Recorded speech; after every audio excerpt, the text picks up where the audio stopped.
Hey there, welcome back to Dakota News Now. It is now time for another edition of Owning Your Outdoors, and joining me as always is Doug Schroeder from Lewis. And Doug, it's a very special day, isn't it? It's a very special day. Arbor Day today, 150 years. It was a holiday that started in Nebraska. I was born in Nebraska.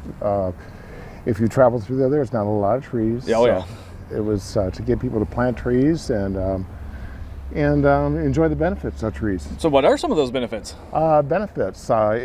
Beauty. It adds value to your home. Protection, shade, protects from the winds that we've been having in South Dakota.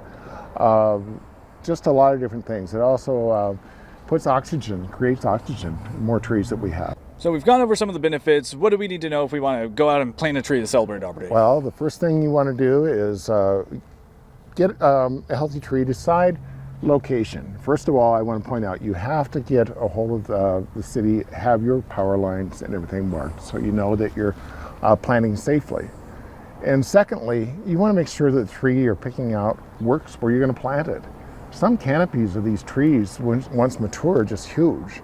So pick a tree that's appropriate for the lot or the size area that you have. Right.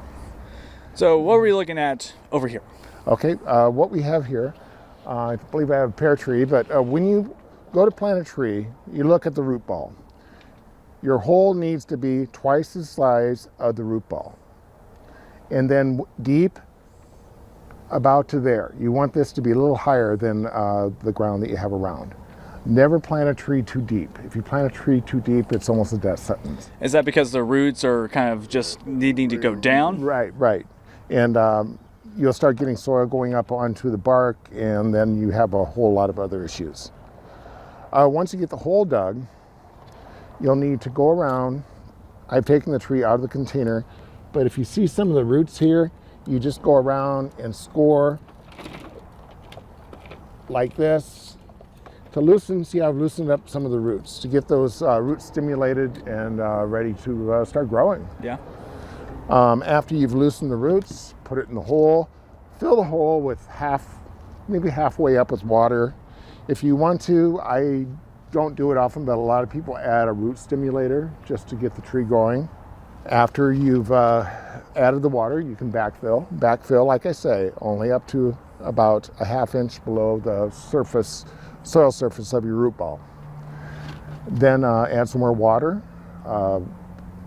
After that, add about 2 inches of mulch all the way around. When you mulch a tree, I want to point out, you need to keep the mulch about 6 inches away from the trunk. Never mulch all the way up to the trunk. You'll have issues with the trunk. Your bark will actually start disintegrating if you have bark right up next to it. So once that, I recommend staking because of our high winds. And for the first year, stake it. And next year, you'll want to take that stake off.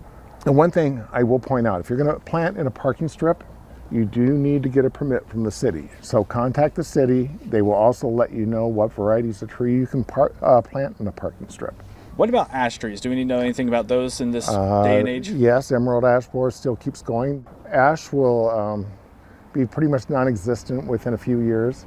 So it's a good time. If you have a couple ash trees in your yard that maybe you want to take one of them down and start a tree for the future. Any other tips or Arbor Day facts for us, Doug? Fruit trees are great if you have room for them. Produces a lot of good food.